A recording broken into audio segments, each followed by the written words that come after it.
On 1969 September 1, in Berkshire, 6 weeks after the Apollo 11 moon landing, a huge UFO arrived to explore humanity. This is the world's first UFO incident that's been confirmed as a true historical event. This is over 250 witnesses who doesn't even know each other. The probability of this as being a real incident is extremely high.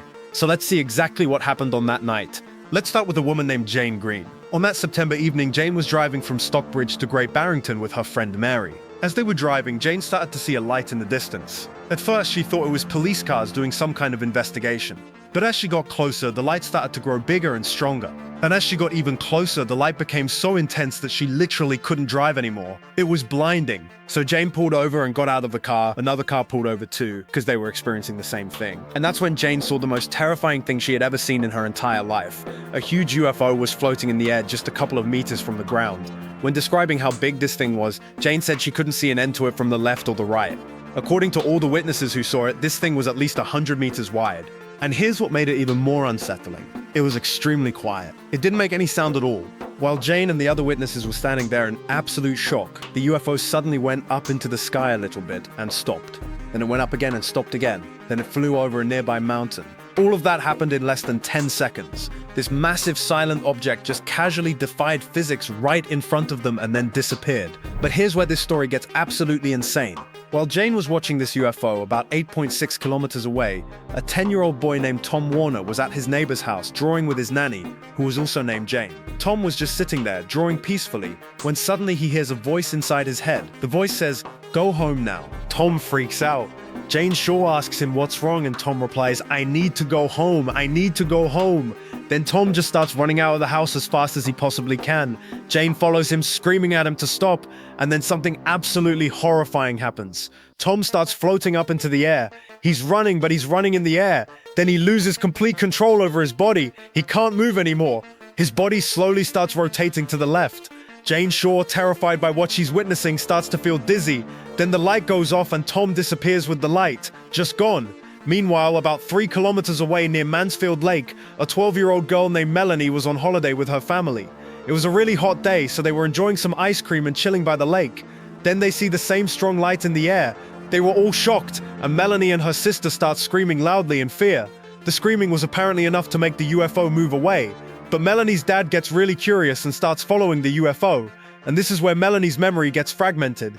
The next thing Melonie remembers is floating in the air. And the next thing she remembers is being on a table in a room made of a weird metal she had never seen before. Then the next thing she remembers is sitting in a room with more kids just like her. And here's where it gets connected. Melonie meets Tom Warner in this room. Melonie doesn't clearly remember seeing Tom there, but Tom clearly remembers seeing Melonie. And when Melonie saw Tom years later after this incident, she felt a strange connection with him, like she knew him from somewhere. According to both Melonie and Tom, there were around 15 more kids in that room, all in the age range of 8 to 12 years old. Then Melonie sees some kids starting to disappear one by one, including Tom, but not her. And the next thing Melonie remembers is appearing near Mansfield Lake the next morning, alone, which means she had been missing for about 10 hours. Melonie walks home and finds her family sleeping in their beds. When she wakes them up, they ask, "How did we get here?" The last thing they remember is driving near the lake. When Melonie tries to explain what happened to her, her family advises her not to share this incident with anyone. But this isn't the end of Melonie's story. We'll get back to her in a minute. Meanwhile, back at Tom Warner's location, his nanny Jane Shaw is screaming after watching Tom disappear into thin air. Tom's brother hears the screaming and rushes over to see what's happening. Jane starts explaining what she just witnessed, and Tom's brother thinks she's clearly insane. I mean, can you blame him? But then, 7 minutes after Tom's disappearance, they both see Tom reappear in the yard. Tom tries to move his body, but he can't. He hears his brother screaming at him to run, and Tom replies, "I can't move." Tom can only talk and rotate his eyes. Everything else is paralyzed. Then Tom hears that voice again inside his head saying, "Don't panic, this will be finished in a minute." And just like the voice said, the light goes off after a minute, and Tom stands up with no issues. Then they see the UFO go into the sky and disappear in seconds. Tom was only gone for 7 minutes from his brother's perspective, but other kids like Melonie were gone for 10 hours. Time itself was behaving differently for different people.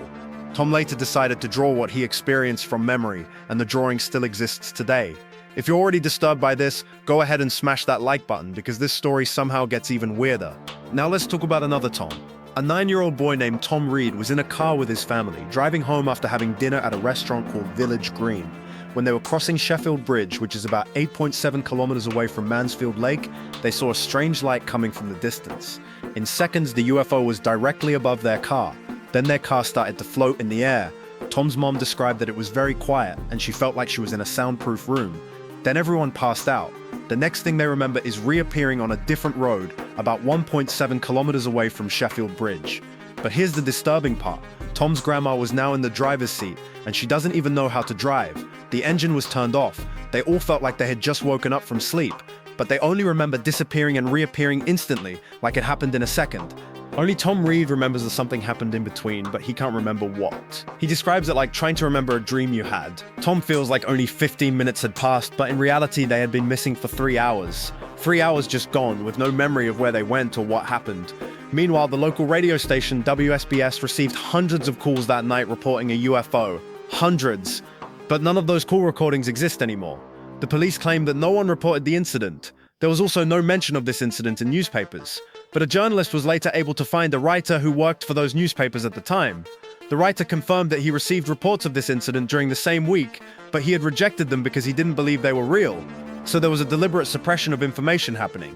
But witnesses like Tom Warner tried to share the story with friends, even though they were told not to. And as expected, no one believed him. But when people realized he was serious about this, they started to ignore him, thinking he was insane. Tom says it was really hard for him to even find a girlfriend because of this. Every other witness who tried to share this story faced a similar situation. So they decided to forget it and act like it never happened. Some witnesses, like the Reed family, even moved to a different city because people thought they were crazy.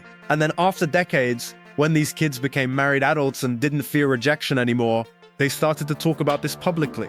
The first to speak out were Tom Warner and Tom Reed. And that's when all the other witnesses started to come forward one by one. After a huge investigation about this incident, a Massachusetts judge named Kevin Titus sent a letter to the Great Barrington Historical Society demanding that they make this incident a true historical event. And they did. This is now officially recognized as a true historical event. But you might ask, why would this judge care so much about this incident? Well, because he was a witness himself. That day, little Kevin and his brother were looking for their missing cows, and that's when Kevin witnessed something disturbing. He saw one of their cows dead on the ground. Its body was cut and opened, but Kevin says there wasn't a single drop of blood anywhere. Not one drop. This is classic cattle mutilation that's been reported in UFO cases for decades. Kevin ran back to the house with his brother, and while running, they saw the UFO in the sky. They brought their parents outside, and they too witnessed the UFO. Now let's get back to Melonie, because what happened to her after the incident is deeply unsettling. After Melonie reappeared near Mansfield Lake, she started feeling a strong pain around her stomach area. She also started hearing a sound in her ears similar to ocean waves. She says that even today, decades later, she still hears that sound sometimes, and she's had a lot of issues with her digestive system since that day. According to her, she never came back to her full health again. Whatever they did to her on that craft permanently affected her body. Another interesting thing, everywhere she goes, electronic devices automatically shut down for no reason. Sometimes light bulbs blow out around her. Not always, but every once in a while. It's like she's emitting some kind of electromagnetic field that interferes with electronics. This is a phenomenon that's been reported by other alleged abductees as well. And finally, let's see how this might be connected to the Apollo 11 moon landing. As I mentioned, this incident happened just 6 weeks after the Apollo 11 mission. During that mission, astronauts left a tape called Messages of Peace, hoping that aliens would find it. This tape had messages in multiple languages that were recorded by the president of each country. But here's the detail that makes people think this might be related to the Berkshire incident. The tape was made in Berkshire. Yes, the exact place where this massive UFO event happened 6 weeks later. Was this a coincidence? Or did the Messages of Peace tape actually reach someone, and they decided to respond by visiting the exact location where it was created? We'll probably never know for sure, but the timing and location are suspicious to say the least. So there you have it. Over 250 witnesses, multiple children abducted and returned with fragmented memories, cattle mutilations with no blood, hundreds of calls to the radio station, and decades later, official recognition as a true historical event. This wasn't mass hysteria. This wasn't a hoax. Something real happened in Berkshire on September 1st, 1969, and the people who were there have never forgotten it. Drop a comment below and let me know what you think really happened that night. Was this an alien response to our messages of peace, or is there another explanation? As always, thank you for watching. I'm the Lightbringer, and I'm never driving through Berkshire at night. Until next time, keep looking up, because apparently they're looking down.